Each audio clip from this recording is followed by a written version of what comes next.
أشهد أن لا إله إلا الله وحده لا شريك له وأشهد أن محمدا عبده ورسوله أما بعد فأعوذ بالله من الشيطان الرجيم بسم الله الرحمن الرحيم الحمد لله رب العالمين الرحمن الرحيم مالك يوم الدين إياك نعبد وإياك نستعين اهدنا الصراط المستقيم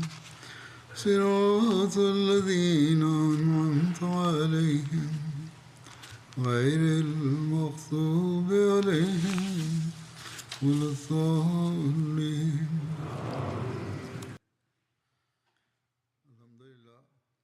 Alhamdulillah.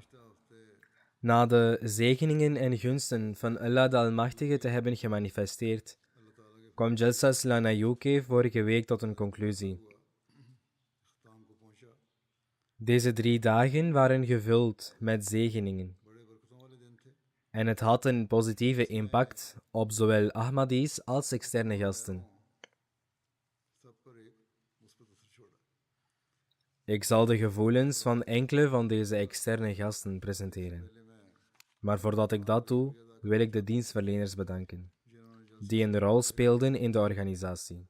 Voor Jalsa, tijdens Jalsa, na Jalsa en werken zelfs tot nu toe.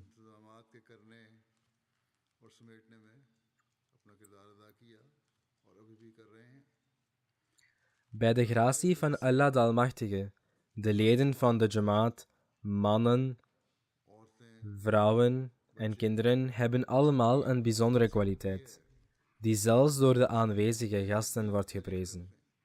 En dit is een vorm van stille tabligh. Die wordt uitgevoerd door de dienstverleners die hun verantwoordelijkheden vervullen. De dienstverleners van elke afdeling van de Jalsa Salana spelen hierin een cruciale rol. Of ze zich nu op de toegangsroutes bevinden, bij de poorten, bij de veiligheidscontrole, op de parkeerplaats, eten serveren, eten koken, schoonmaken, of dat het de kinderen zijn die taken uitvoeren, zoals het geven van water, evenals andere taken die de kinderen uitvoeren. Elke afdeling die actief is tijdens de Jalsa Salana lijkt uiterst zorgvuldig te werk te gaan en verdient het om bedankt te worden. Er zijn kleine tekortkomingen, die sommigen wellicht ook opmerken. Deze tekortkomingen moeten echter over het hoofd worden gezien bij zulke grootschalige arrangementen.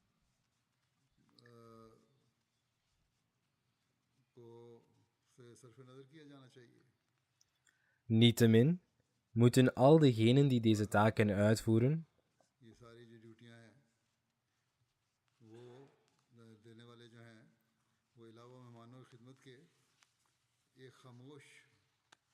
naast het bedienen van de gasten voeren ze een vorm van stille tabligh. En veel mensen, inclusief de externe gasten, uiten hun gevoelens van lof en sturen ze ook schriftelijk op. Op dezelfde manier via MTA, mensen die in verschillende landen van de wereld wonen, zijn ook dankbaar voor de uitstekende transmissie van het programma van de Jalsa. Daarom wil ik alle dienstverleners bedanken. Dit jaar, samen met de dienstverleners uit Groot-Brittannië, heeft voor het eerst een grote delegatie, bestaande uit Khuddam en vrijwilligers die uit Mauritius kwamen, en ze werkten heel hard. Op dezelfde manier kwamen Khuddam uit Canada, die hielpen met de afwikkeling. Mogen Allah de Almachtige hen allemaal belonen. Ook de berichtgeving in pers en media was dit jaar zeer goed. Op dezelfde manier werd het verkeer uitstekend beheerd. En de buren waren ook blij. Ieder jaar kregen we klachten van hen. Dit jaar hebben we echter geen klachten ontvangen. Ze dachten trouwens dat de opkomst minder was dan vorig jaar. En dat dit kwam doordat de verkeersstroom erg soepel verliep. Het bezoekersaantal was zelfs 2000 meer dan vorig jaar. En toen ze hiervan op de hoogte werden gebracht, waren ze verbaasd. Mashallah, dit werd uitstekend beheerd. Een van de raadsleden in dit gebied is een Ahmadi en een missionaris. Hij heeft op een uitstekende manier gewerkt, bij het vormen van relaties met de buren en bij het plannen van het verkeer. Mogen Allah de Almachtige hem ook belonen. In ieder geval zal ik nu enkele indrukken over de Jalsa presenteren. Mogen Allah de Almachtige de harten van hen openen die deze indrukken uitdrukten, en hen in staat stellen de ware betekenis te begrijpen van de boodschap van Ahmadiyyat. En mogen wij ook het doel vervullen en verwerven, waarmee de beloofde Messias ﷺ werd gezonden. Dit mag niet beperkt blijven tot deze 3 dagen. Integendeel, we zouden dit een deel van ons leven moeten maken. Ismail Belin Sahib uit Frans, Guyana, nam deel aan de Jalsa. Hij had een langdurige verbinding met de Jamaat, maar had de bijt nog niet gedaan. Hij had echter wel de gelegenheid om de bijt te doen tijdens deze Jalsa. Hij zegt: ik heb in mijn leven nog nooit zo'n gebeurtenis gezien, waar mensen van alle belangrijke talen en etniciteiten van de wereld bijeenkwamen. Na het bijwonen van deze Jalsa is mijn geloof veranderd in overtuiging dat dit de ware Jamaat en de Jamaat van de profeet Mohammed sallallahu alayhi wasallam is. Als we de oproep van de heilige profeet sallallahu alayhi wasallam niet beantwoorden, door de beloofde Messias alayhi salatu wasallam te aanvaarden als de imam van het tijdperk, dan blijven we in dwaling. Vervolgens zegt hij: ik ben er zeker van dat Allah de Almachtige mij op dit pad heeft geleid. En als de moslims zich vandaag willen verenigen, moeten ze dit doen door de kudde van Ahmadiyyat te betreden en zich aansluiten bij deze gezegende Jamaat aan de hand van de Khalifa.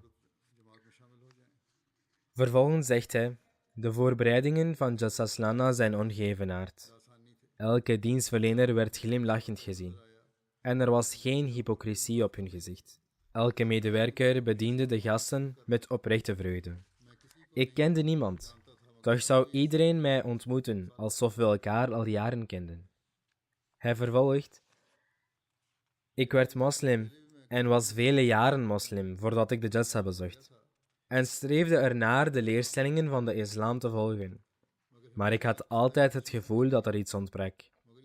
Echter, na deelname aan de Jalsa had ik het gevoel dat aan die tekortkomingen was voldaan. Yoshida Sahib, een boeddhistische hoge priester van Japan, was ook aanwezig. Hij zegt: we woonden alle sessies van de Jalsa bij. Mijn vrouw ging ook naar de dameskant. We hebben de tentoonstellingen gezien en een tijdje op de bazaar doorgebracht.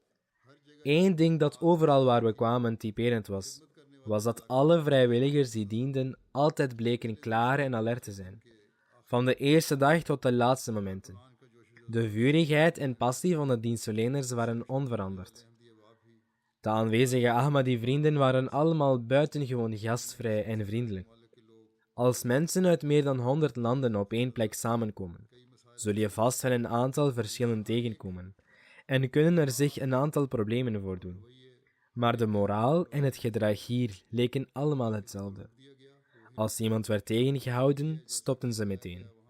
En telkens wanneer de mensen tot gebed of tot de Jalsa-procedure werden opgeroepen, zouden ze daar zonder vertraging aankomen. Hij zegt: voor ons was het ervaren van de Jalsa onvergetelijk. Ze ontmoetten mij ook en ik vertelde hen dat geloven in één God noodzakelijk is. En dat zij hierover moeten piekeren en nadenken. Op dezelfde manier adviseerde ik hen liefde voor de mensheid te hebben. Hij zegt: als boeddhist ben ik niet gewend aan het geloof in één God. Maar mijn hart zegt dat er een schepper en meester van dit universum moet zijn.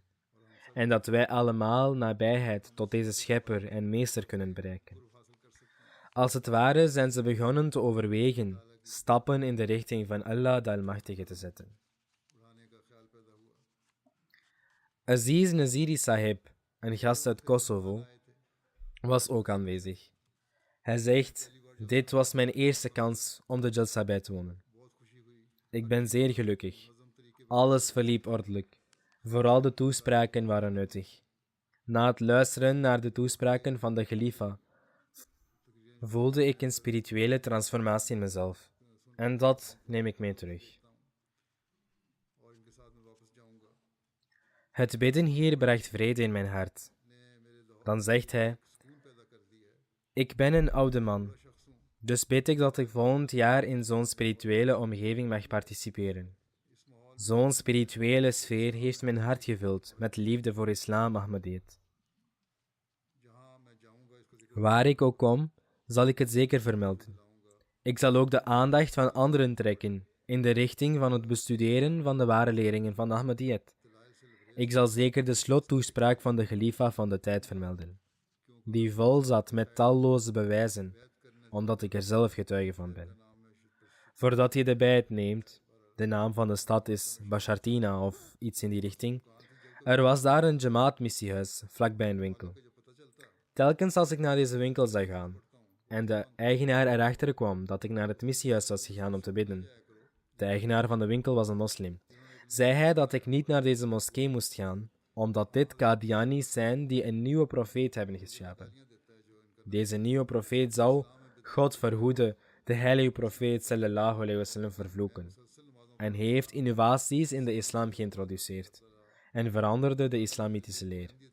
Maar ik bleef regelmatig naar de gebeden gaan en bleef ik zoeken naar antwoorden op mijn vragen. En Allah de Almachtige verlichtte mijn hart om Ahmadiyya te accepteren. Nu, na naar de toespraak te hebben geluisterd, besefte ik opnieuw hoe niet Ahmadi-tegenstanders mensen proberen te distancieren van de Jamaat. Toch zal ik teruggaan en door dit adres onder de aandacht van mensen te brengen, zal ik op hen reageren, gebaseerd op de geschriften van de beloofde Messias ﷺ. Omer Ghaboor Sahib, afkomstig uit Chili en werkt als directeur van Worship in de nationale regering van Chili, zegt: het behoort tot mijn taken om leiding te geven aan de Chileense regering over de registratie en andere zaken van alle religieuze organisaties gevestigd in het land. Hij zegt: ik zocht naar meningen over de Ahmadiyya-gemeenschap van de moslimorganisaties gevestigd in het land en allen hadden een negatieve mening, waarvan de samenvatting is dat zij geen moslims zijn. Hij zegt: bij de Jalsa ontmoet ik jouw Khalifa. En daarna beloof ik jullie gemeenschap dat ik mijn uiterste best zal doen om mijn eigen verantwoordelijkheden te vervullen. En zal ik mijn persoonlijke ervaringen met de mensen in mijn invloedssfeer delen. Ik zal hen vertellen dat Ahmadis niet alleen moslims zijn, maar de beste en voorbeeldige moslims. Hij zegt: ik zal ook alles in het werk stellen om uw gemeenschap in Chili te vestigen. Hij zei dat hij vooral de toespraak van de Khalifa op de eerste dag leuk vond, waarin hij een preek hield over discipline en bestuurlijke zaken. Hij zei: ik heb veel religieuze bijeenkomsten bijgewoond, maar ik heb zelf nog nooit een religieuze leider gezien bij het begeleiden van administratieve zaken. Ik was erg verrast en blij toen ik deze preek hoorde, omdat deze handeling laat zien dat uw Khalifa zich inspant voor de geestelijke, morele en administratieve verbetering van de gemeenschap.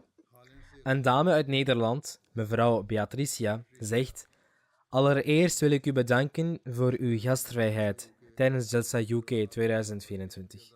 Er waren veel mensen uit verschillende delen van de wereld aanwezig. En het was een diepgaand vertoon van broederschap. Er waren mensen uit landen als Indonesië tot en met Amerika. Ze zegt: ik neem deel aan jullie evenementen, zoals de Peace Walks en Peace Symposiums. Nu was het komen naar de Jalsa mijn volgende stap. Ze zegt: hier zag ik dat het dagelijks omgaan met duizenden deelnemers en het bouwen van een dorp, inclusief alle logistiek en alle faciliteiten, zeer goed beheerd werden. Een groot aantal mensen werden met elkaar samenwerkend gezien. Er waren geen rijen. Mensen waren ondertussen aan het schoonmaken. Ik wil graag felicitaties uiten aan alle dienstverleners en vrijwilligers van de Jalsa. Getuigen zijn van jonge studenten en iedereen die deelneemt aan elke kleine taak en samenwerken voor een grotere doel is altijd opbeurend. Ze zegt: nadat ik aan de verschillende sessies had deelgenomen, voelde ik een gevoel van vredig samen zijn. Ik zal vooral de herinnering aan de internationale Bayat-ceremonie meenemen met mij, voor altijd. Ze voegt eraan toe, als ieder mens in de wereld hun empathie voor de mensheid vergroot en hun eigen bewustzijn voor de mensheid verhoogt, net zoals de gemeenschap dat doet, dan kunnen internationale problemen zeker worden opgelost.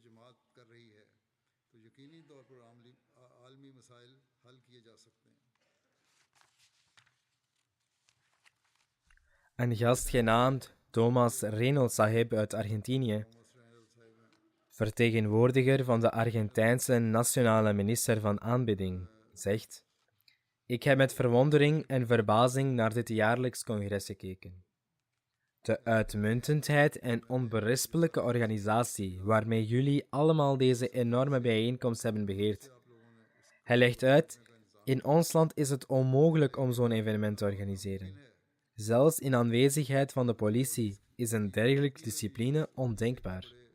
Wat betreft de toespraak van de Khalifa tot de vrouwen, was ik erg onder de indruk van het feit dat je niet wordt bewogen door maatschappelijke druk, en in plaats daarvan standvastig blijven aan uw principes. Hij vervolgt: hoewel ik als christen niet met al uw leerstellingen eens ben, maar met bijzondere aandacht voor de punten over het gezinsleven, heb ik er enorm van geprofiteerd. Ook al ben ik geen moslim.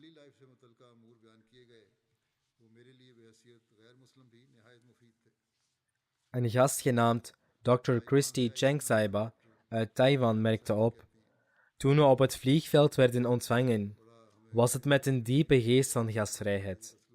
Toen kregen we de kans om deel te nemen aan de Jalsa, waar we getuigen waren van duizenden vrijwilligers die hun taken vervulden. Ik bleef in totale verbazing achter. Ik heb veel grote conferenties over de hele wereld bijgewoond, maar ik ben nog nooit getuige geweest van zo'n grote bijeenkomst, georganiseerd door vrijwilligers. De Khalifa van de tijd heeft veel mooie stukjes wijsheid gegeven. Tijdens de toespraak tot de dames over hoe jonge vrouwen zich in het leven moeten gedragen, tijdens de toespraak observeerde ik de uitdrukking op de gezichten van de jonge meisjes en de concentratie waarmee ze naar dit advies luisterden. Het toonde aan dat de Ahmadi-meisjes en jongeren grote liefde hebben voor hun Khalifa. Toen ik het hoofd van de Ahmadiyya-gemeenschap ontmoette voor de eerste keer, had ik verwacht dat het op een heel formele manier zou gebeuren en met veel protocol.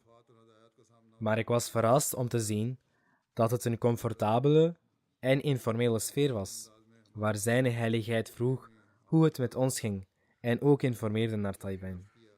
Ze vervolgt: we hadden veel vragen voor hem, maar de tijd ging zo snel voorbij in het beantwoorden van zijn vragen over Taiwan, dat we niet de kans kregen om iets te vragen. Hoe dan ook, de Jalsa heeft een positieve impact op hen achtergelaten. Er was ook een andere gast uit Taiwan, genaamd Dr. Frank Sahib. Hij zegt dat hij een lange afstand heeft afgelegd om deel uit te maken van deze Jalsa. Hij legt uit dat na zijn vertrek uit Taiwan, hij nog pas Peking bereikt had toen Taiwan door een overstroming werd getroffen. En dus werd de vlucht geannuleerd. Toch was ik nog steeds succesvol in mijn reis en kwam ik veilig aan. En voelde ik dat onze reis bij deze gelegenheid wonderbaarlijk was. Toen we de Jalsa bereikten, voelden wij dat dit het besluit van God was, dat we aan deze Jalsa moesten deelnemen. Toen het hoofd van de Ahmadiyya Jamaat uitlegde in de openingstoespraak van de conventie, dat dit geen materialistische of wereldse bijeenkomst was, maar een spirituele bijeenkomst, keerde mijn aandacht opnieuw terug naar het feit dat het zeker Gods bijzondere en wonderbaarlijke besluit is dat ons hier heeft gebracht, ondanks de moeilijke omstandigheden in de context van onze reis. Hij legt uit dat mijn vrouw en ik tot de allereerste mensen uit Taiwan behoren om deel te nemen aan de Jalsa Salana. We keren terug naar Taiwan met de vastberadenheid om de bevolking van ons land te informeren dat Jamaat Ahmadiyya een buitengewoon vredelievende, zeer georganiseerde en werkelijk morele gemeenschap is. En we zijn van plan meer gasten aan te moedigen om elk jaar vanuit Taiwan hierheen te komen om het jaarlijks conventie bij te wonen. Er was een gast uit Canada die van Iraanse afkomst lijkt te zijn. Yasin Ahmadi Sahib, gepromoveerd in de filosofie en tevens journalist. Hij zegt, ik vond de Jalsaslana van de Ahmadi-gemeenschap een opmerkelijk vertoon van wijsheid en redenering, in de vorm van een religieuze bijeenkomst. De geest van Jalsaslana was vol tekenen van gelijkheid onder moslims. Vanaf het eerste moment dat ik deze bijeenkomst bijwoonde, had ik het gevoel dat de moslims waren weggetrokken van droge en rigide religieuze interpretaties naar een open horizon van compassie voor alle mensen die op aarde leven. Dit is wat mij opviel tijdens het observeren van de Jamaat. De waardigheid, het geduld, de tolerantie en een evenwichtige interpretatie van de islamitische leer toont een vredig en sereen leven, beoefend in de schaduw van goddelijk leiding, wat aangenaam is om te zien. Na eeuwen van geweld en bloedvergieting in naam van de religie. Een van de mooie aspecten die duidelijk zichtbaar was de harmonie tussen Ahmadiyya-leerlingen en moderne beschavingen. Ik hoop dat de Ahmadiyya-leerlingen zich snel verspreiden met al zijn grootsheid en glorie onder de moslims en al degenen die op deze aarde leven, zodat iedereen een succesvol en voorspoedig leven kan ervaren en verlossing bereiken. Een gast uit Belize, Roland Hyde Sahib, zegt dat hij de gevoelens die hij tijdens de bijtceremonie voelde, niet onder woorden kan brengen. Hij kon de aanwezigheid van God voelen. Hij zegt verder dat veel van de mannen hevig huilden, vergiffenis zoekend bij Allah de Almachtige, en zonder angst voor enig wereldsoordeel. De ervaring van de bijtceremonie heeft een blijvende indruk op zijn leven achtergelaten. Om zo'n groot aantal mensen bij elkaar te zien komen, zonder alcohol of muziek, was buitengewoon. Iedereen probeerde zijn spiritualiteit te vergroten. En dit is werkelijk prijzenswaardig. Het was echt een levensveranderende ervaring. Het waren niet alleen de dienstdoende mensen, maar het zien van de deelnemers van Jalsaslana is ook een vorm van stille tabligh. Een missionaris uit Bolivia schrijft, Carlos Hicks Sahib was dit jaar aanwezig bij de Jalsa, en dit is zijn derde keer. Hij bestudeerde al een tijdje de islam en heeft een maand geleden de bijt gedaan. Hij had de gelegenheid om de internationale bijtceremonie in de Jalsa bij te wonen. Hij zegt, Jalsaslana UK is de belangrijkste spirituele ervaring van mijn leven. Nadat ik deelgenomen had aan de internationale bijtceremonie, heb ik het gevoel dat mijn hart en ziel gevuld zijn met spiritualiteit en dat ik een echte Ahmadi ben geworden. Hij schrijft verder, als nieuwe bekeerling, de Khalifa van de tijd mij geadviseerd heeft dat ik met volledige concentratie moet bidden en om een sterke band met God te smeden. Ook dat ik de aandacht moet vestigen op de Ahmadi Jamaat-leden in Bolivia, in de richting van het lezen van de Heilige Koran. Hij zegt dat hij hier zelf actie op zal ondernemen en het ook aan anderen zal vertellen. Maria Soles Franco Sahiba, een niet-Ahmadi gast uit Uruguay, zegt, de Jalsaslana overtrof mijn verwachtingen ver. Ten eerste was de accommodatie voor de gasten voorbeeldig. De toespraken waren fascinerend. De openingssessie was mijn favoriet. Het is heel belangrijk dat we de boodschap verspreiden van liefde. In het algemeen trof ik een prettige sfeer van broederschap aan. Het bestuur heeft daarin een uitstekende rol gespeeld. Ondanks dat het zo'n grote bijeenkomst is, heb ik nooit een opeenhoping van mensen gezien. Het leek ook nooit alsof het uit de hand liep. Er was een goede planning en duidelijk aangegeven borden voor auto's, wat een uitstekende logistiek aantoonde. Dit heeft ongetwijfeld indruk gemaakt op talloze aanwezigen. Het bijwonen van de Jalsa heeft een positieve invloed gehad op mijn spiritualiteit. Het meest memorabele moment was zondag, wanneer de Ahmadis de belofte, dat wil zeggen de bijt, reciteren, waar iedereen samen bad en hevig huilde. Ik heb nog nooit zo'n vastberadenheid in iemands geloof gezien. Als ik de gasten iets zou willen voorstellen, dan zou het zo zijn dat er meer activiteiten voor de gasten zouden moeten zijn tijdens het congres. Bovendien mogen vrouwelijke gasten niet verplicht worden de hijab te dragen. Ze zijn niet verplicht om het te dragen. Oftewel, ze heeft een misvatting, of misschien zei een dienstverlener dit uit eigen beweging. Ik ben van mening dat we ze meestal niet zeggen dat ze het moeten dragen. Toch zegt ze, de hijab moet zeker aanwezig zijn, en ze zouden het moeten dragen als ze dat willen. Maar wat wij wel zeggen, is dat men bescheiden kleding moet dragen. Lorena Vela, een gast uit Costa Rica, schrijft, in Costa Rica heb ik regelmatig contact met moslimorganisaties, maar ik zie geen enkele deelname van vrouwen. In feite vertegenwoordigen alleen mannen hun geloof. die allemaal zijn aangewezen voor een of andere functie of positie.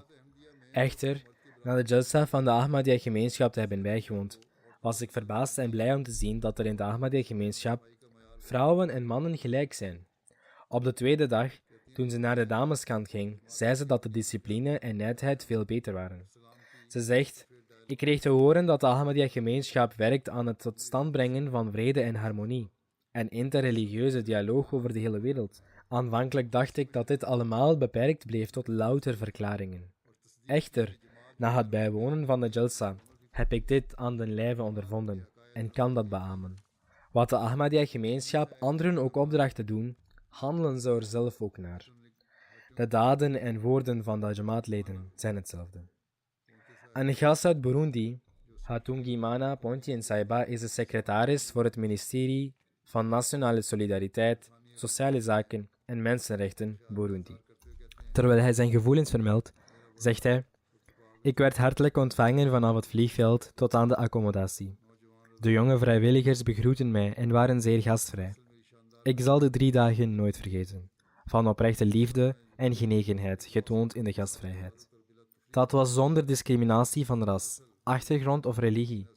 Ook al zijn mijn overtuigingen iets anders, maar wij zijn allemaal de schepping van Allah, die van iedereen houdt, en we delen hetzelfde bloed. De toespraken in de jalsa waren gevuld met de leerstellingen van de islam en wierpen licht op de foutieve interpretaties van anderen, met betrekking tot de Ahmadiyya-leerlingen, en beantwoorden hun vragen. Het rapport over uw succes over de hele wereld geeft aan dat jullie mensen helpen die speciale wensen hebben. En dragen jullie door middel van relevante planning jullie steentje bij om hen te helpen. Ik ben getuige van deze diensten in mijn land Burundi. Hij zegt verder: het is niet het werk van een mens om zo'n grote conferentie te organiseren. Het is alleen het werk van Allah de Almachtige. Dit is een duidelijk en krachtig teken dat wat je ook doet, het altijd ondersteund wordt door de hand van Allah de Almachtige. Vervolgens sprak hij gebeden uit, dat mogen Allah de Almachtige je altijd beschermen. Een niet-Ahmadi-gast uit IJsland, Suleiman Basaheb, oorspronkelijk afkomstig uit Gambia, zegt: deelnemen aan de Jalsa Slana vergroot mijn kennis over de Jamaat. Na een bezoek aan de verschillende tentoonstellingen zag ik het werk dat Jamaat over de hele wereld doet. Ik ben diep getroffen over de manier waarop de Jamaat ernaar streeft kennis te verwerven en deze te verspreiden. Ik was ook diep onder de indruk van het feit dat ondanks een opkomst van 43.000 mensen de segregatie tussen mannen en vrouwen gehandhaafd bleef en ze allebei in hun respectievelijke gebieden werkten. Hij zegt verder: ik heb veel islamitische bijeenkomsten en programma's bijgewoond. En ook al bestaat hun opkomst uit een paar duizend mensen, vindt er nog steeds interactie plaats tussen mannen en vrouwen. Ondanks zo'n grote bijeenkomst in de Jalsa werd er een segregatie gehandhaafd, wat geen gewone zaak is. Dit is ook een vorm van stilteblief voor deze mensen, wat gedaan wordt door ons gedrag. De Jamaat zou hiervoor geprezen moeten worden. De arrangementen en organisatie van de Jalsa waren buitengewoon uitstekend. Iedereen behandelde elkaar met groot respect en de dienstverleners voerden opgewekt hun taken uit. De hele organisatie van het evenement verliep vlekkeloos. Dit was niet alleen het resultaat van een paar dagen voorbereiding. Deze voorbereidingen waren eerder. Hij zegt verder: in de accommodatie waar ik was, die dus een jamia was, waren de matrassen opgemaakt en iedereen sliep daar. Er was geen onderscheid tussen wie dan ook. Alle gasten werden gelijk behandeld. Vervolgens deed hij een suggestie voor verdere verbetering. Hoewel er airconditioning was in de Jalsaga, was het er echter nog steeds warm. En het leek erop dat er een gebrek aan ventilatie was, waardoor ik me slaperig begon te voelen. Ik dacht aanvankelijk dat het misschien aan mij lag, maar toen ik naar rechts en links naar andere mensen keek, vielen zij ook soms in slaap. Daarom moeten er voorzieningen komen voor de luchtcirculatie, om iedereen fris te houden.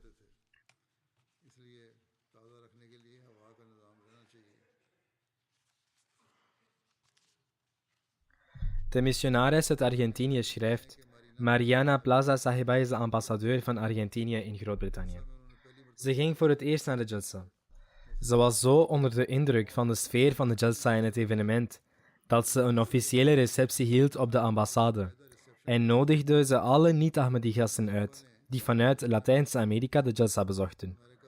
Tijdens deze receptie heeft de ambassadeur van Argentinië in het bijzonder haar dank betuigd aan de niet-Ahmadi-regeringsfunctionarissen die de Jalsa van de Ahmadiyya-gemeenschap bijwoonden en hun rol speelden bij het promoten van de boodschap van de gemeenschap.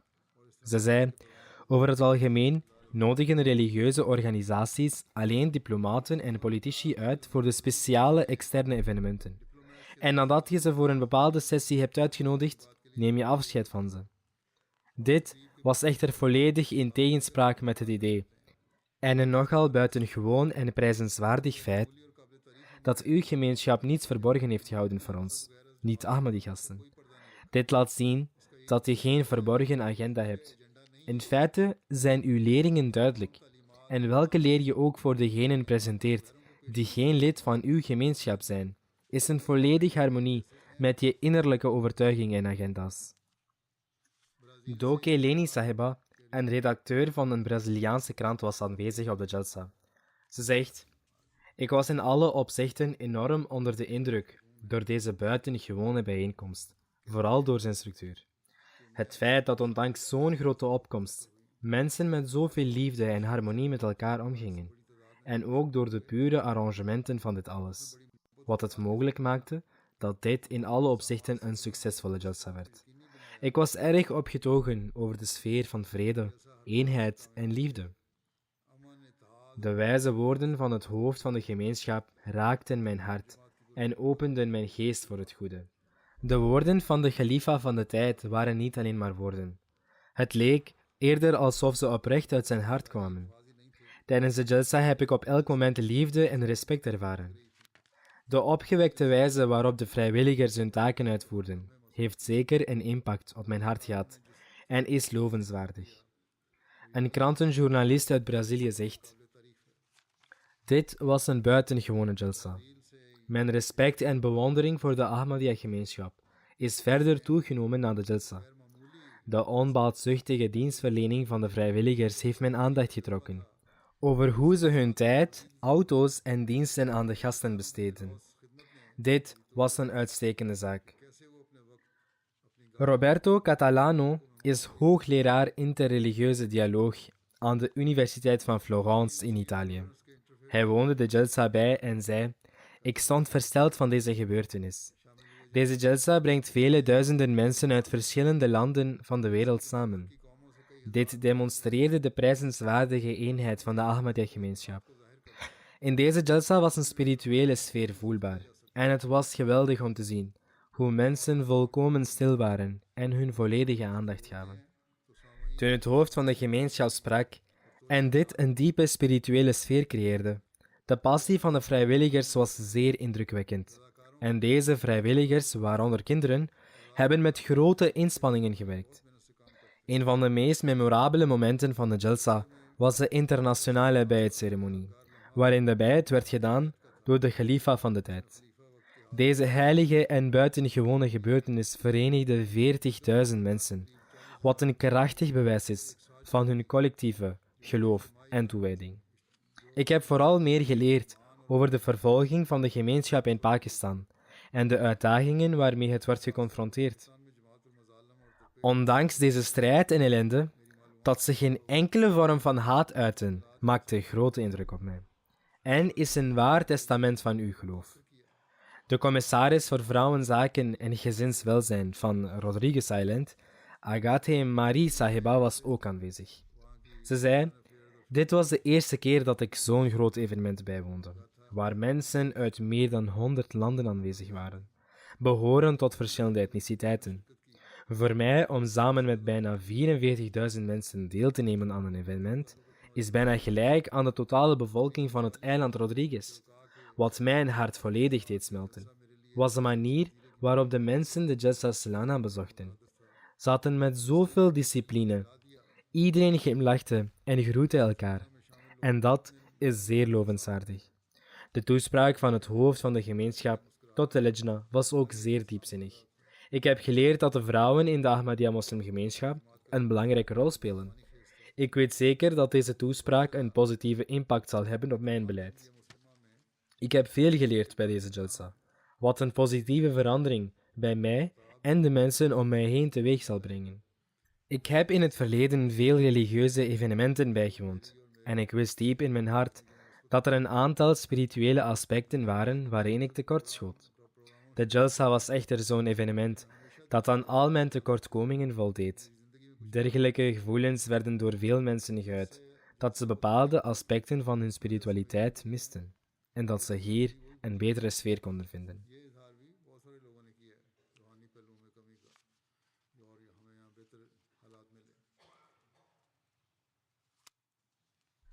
Temu Anderson Sahiba uit Tanzania fungeert als ambassadeur van Tanzania bij de Verenigde Naties in Genève. Ze zei: nadat ik hier kwam, was ik getuige van liefde en glimlachen. En heb ik gedurende deze dagen geen enkele vorm van haat gezien. De sessie bij de dames was buitengewoon inzichtelijk en indrukwekkend. De tentoonstellingen die ik bezocht tijdens de jalsa waren erg mooi, waarin de grondlegger van de gemeenschap en de oudsten van de gemeenschap op een uitstekende manier geïntroduceerd werden. De geschiedenis van de grondlegger van deze sterke gemeenschap en haar helden werden op een prachtige manier gepresenteerd. De Ahmadiyya-gemeenschap heeft een significante verandering teweeggebracht in de levens van mensen, waaronder mijn prachtig land Tanzania. Deze jalsa gaf de mogelijkheid om menselijke sympathie te waarderen en met elkaar te leven met liefde en zonder enige vorm van haat. Rechter Ivan Sese, een gast uit Sierra Leone, zegt: de 3 dagen van de Jalsa Slana waren dagen van vrede, geestelijke groei en mondiale eenheid. De organisatie van het evenement was uitzonderlijk. Er was geen onderscheid naar ras of huidskleur. Iedereen werkte zij aan zij. Iedereen, of het nu een kind of een volwassene is, vervulde de hun toegewezen taken opmerkelijk goed.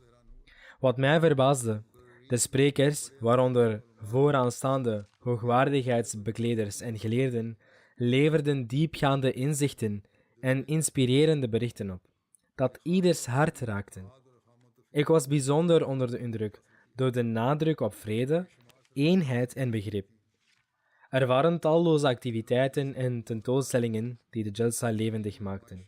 De educatieve tentoonstellingen waren goed gepresenteerd, historische en culturele inzichten biedend.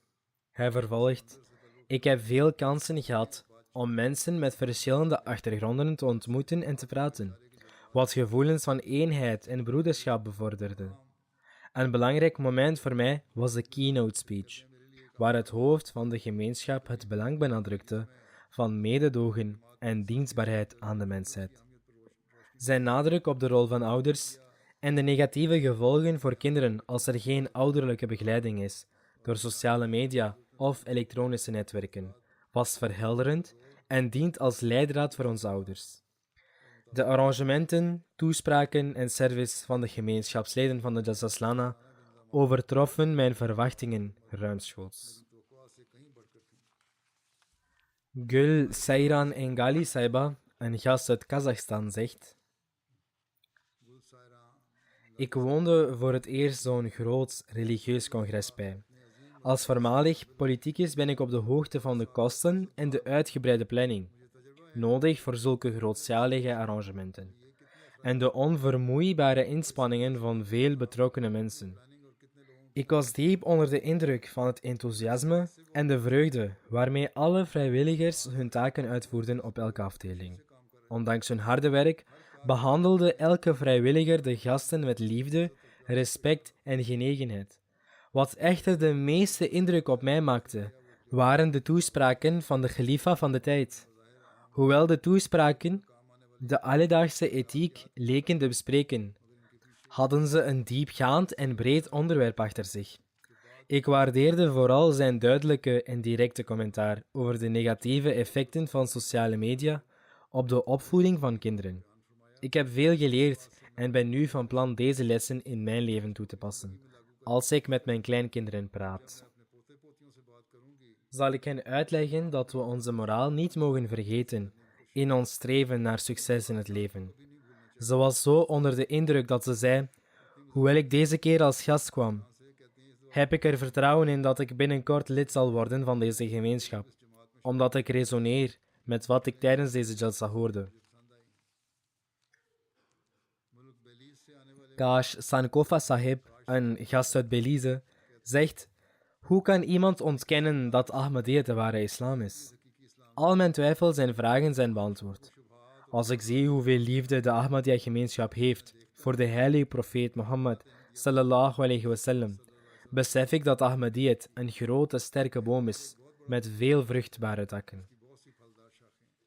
Amalia, een gast uit Spanje en een professor in de psychologie aan de Universiteit van Córdoba, schrijft: als hoogleraar psychologie was ik erg geïnteresseerd in jouw ervaringen. Ik maakte van de gelegenheid gebruik om deze momenten te observeren, die bewaard zijn gebleven als dierbare herinneringen, waar ik met veel plezier aan zal terugdenken. De diversiteit en uitgestrektheid van de Jalsa en de vrede en harmonie gevoeld in elke hoek hebben diepe indruk op mij gemaakt.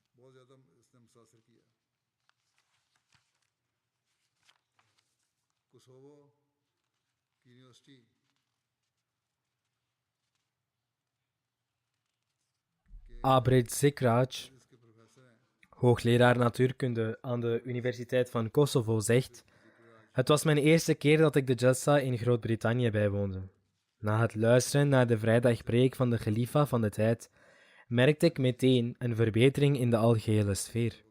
Er was een zichtbaar vertoon van liefde en genegenheid tussen de vrijwilligers en gasten.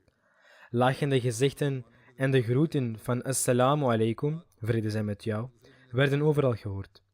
Zo'n omgeving kan worden vergeleken met het paradijs.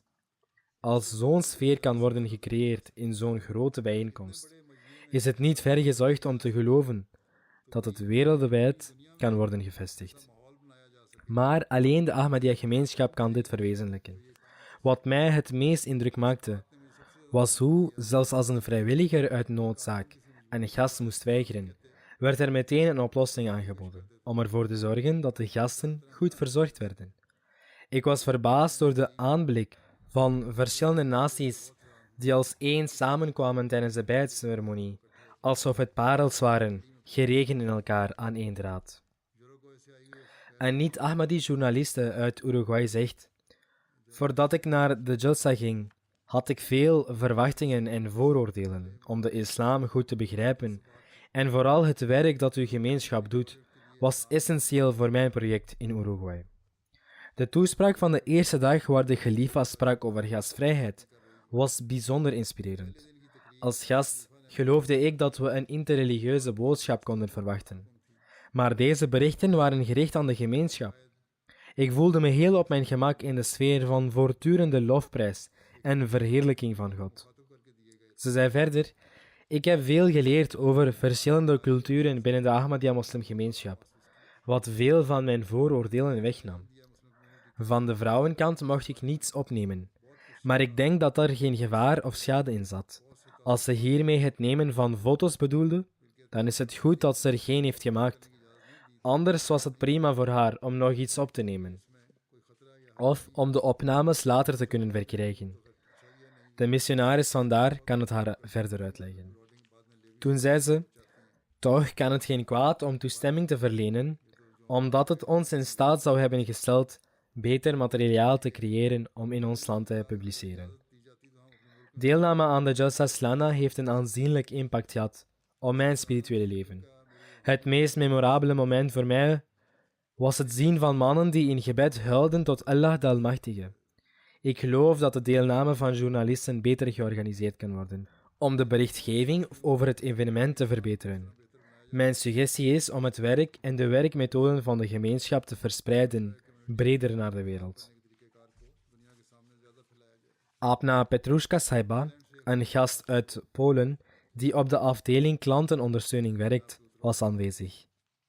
Ze zegt: ik geloof in God, maar beschouw mezelf niet als onderdeel van welke religie dan ook.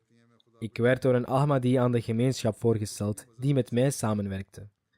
Ik kreeg het gevoel dat hij erg trots was op zijn gemeenschap. En hij vertelde er vaak anderen over. Daarom had ik ook wat informatie over de Ahmadiyya-gemeenschap. Evenals enkele links naar bepaalde websites. Ze zegt, nu wat onderzoek gedaan te hebben, besloot ik om de Jalsa Salana UK bij te wonen en heb ik zelfs mijn kleren en een sjaal voor de Jalsa gekocht. Toen ik mijn reis naar de Jalsa begon, had ik gemengde gevoelens en was ook een beetje bang. Dan zegt ze, op de eerste dag van Jalsa wist ik niet welke kant ik op moest, op de Jalsa-site. Ondertussen, zonder dat ik erom vroeg, een meisje me vroeg of ik hulp nodig had, wat voor mij heel verrassend was. Toen ik op de locatie van de Jalsa aankwam, voelde ik me meteen veilig. Ook al waren er zoveel mensen, voelde ik me op geen enkele manier vervreemd.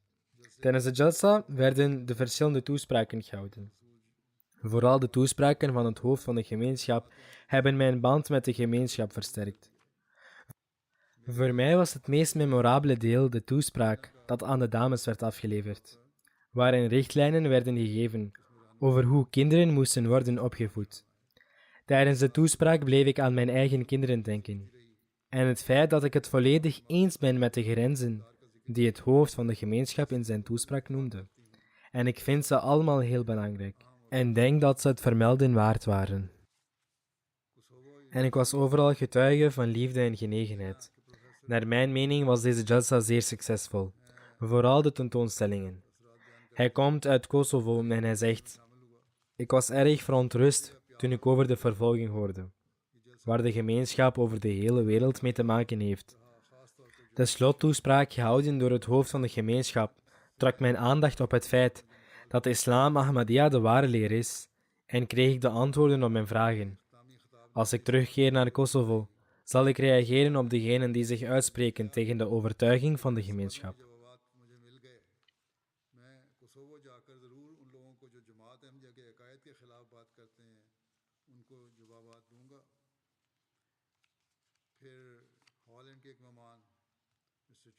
De heer Gerkwan, een gast uit Nederland, zegt: de gastvrijheid van de Ahmadiyya-gemeenschap en de vrijwilligersinspanningen van duizenden heeft veel indruk op mij gemaakt. Er heerst een sfeer van respect, liefde en vrede voor iedereen. Hij zegt: ik heb ook het hoofd van de gemeenschap ontmoet, wat een heel goede ervaring was. Niet alleen heeft hij ons ontmoet, ook nam hij de tijd om vragen over de islam te beantwoorden, van zowel Ahmadis als niet-Ahmadis. En ik heb hier enorm van geprofiteerd.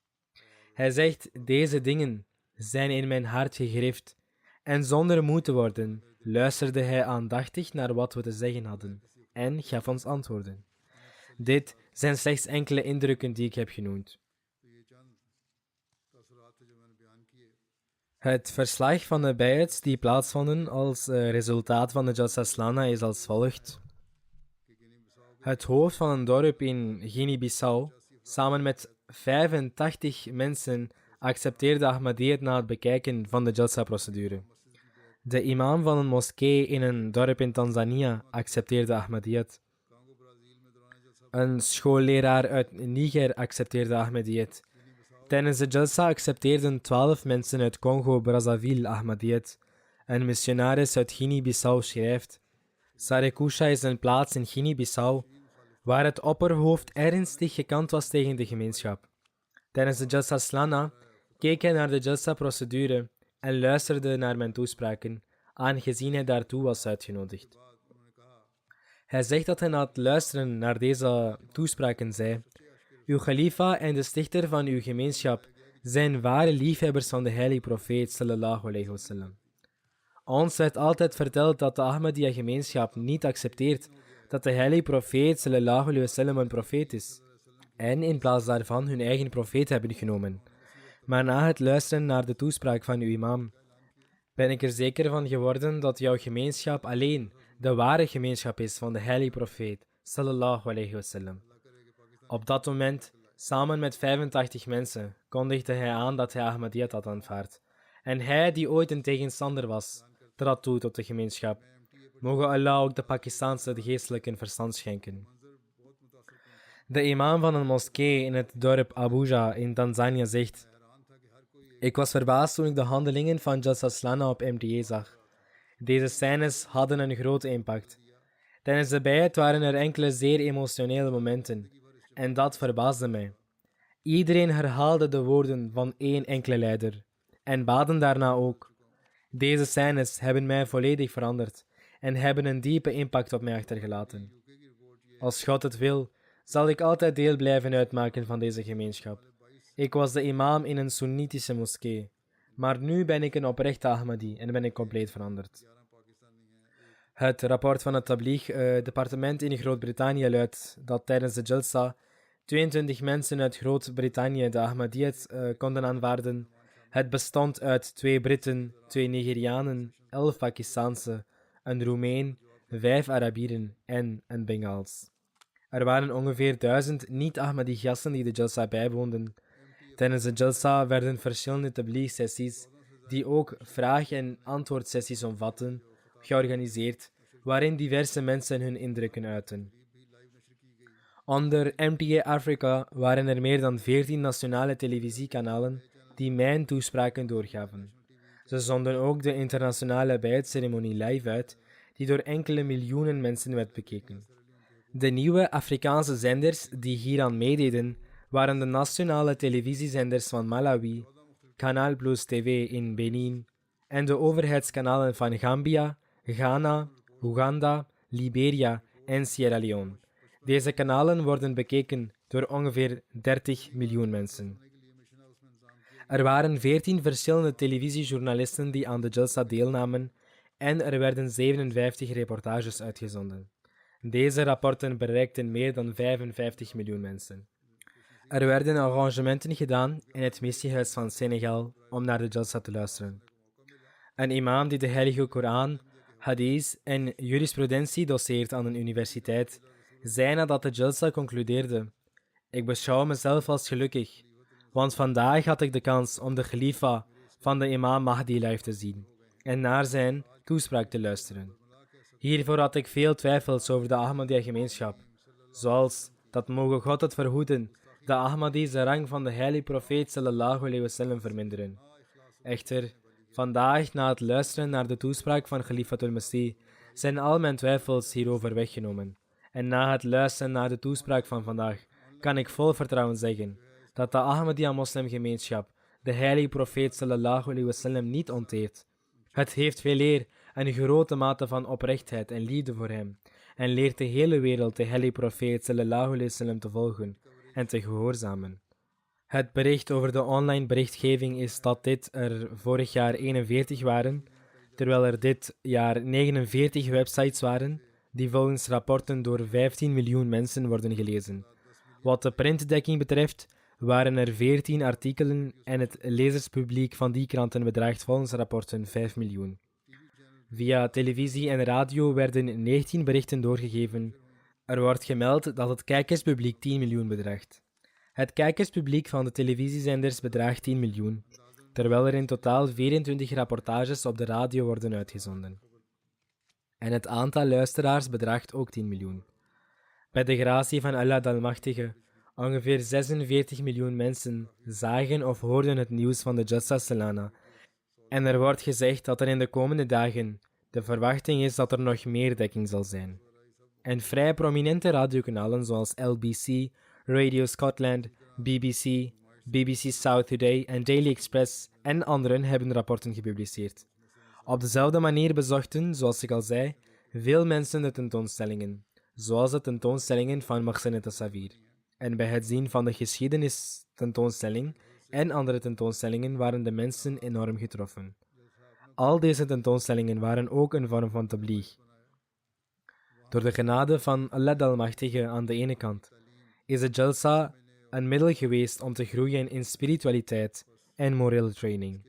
En aan de andere kant is het een middel geweest om externe gasten te informeren over de leerstellingen van de islam en om hun begrip te verbeteren, maar ook als een middel om hen dichter bij God te brengen. Daarom moeten wij hiervoor buigen en de Almachtige God meer dankbaar wezen dan voorheen. Tegelijkertijd moeten we de belofte nakomen dat we er altijd naar zullen streven de boodschap te verspreiden van Allah de Almachtige en de beloofde Messias, zelfs meer dan voorheen. Mogen Allah de Almachtige ons daartoe in staat stellen. الحمد لله نحمده ونستعينه ونستغفره ونؤمن به ونتوكل عليه ونعوذ بالله من شرور أنفسنا ومن سيئات أعمالنا من يهده الله فلا مضل له ومن يضلل فلا هادي له ونشهد أن لا إله إلا الله ونشهد أن محمدا عبده ورسوله عباد الله رحمكم الله إن الله يأمر بالعدل والإحسان وإيتاء ذي القربى وينهى عن الفحشاء والمنكر والبغي يعظكم لعلكم تذكرون اذكروا الله يذكركم وادعوه يستجب لكم ولذكر الله أكبر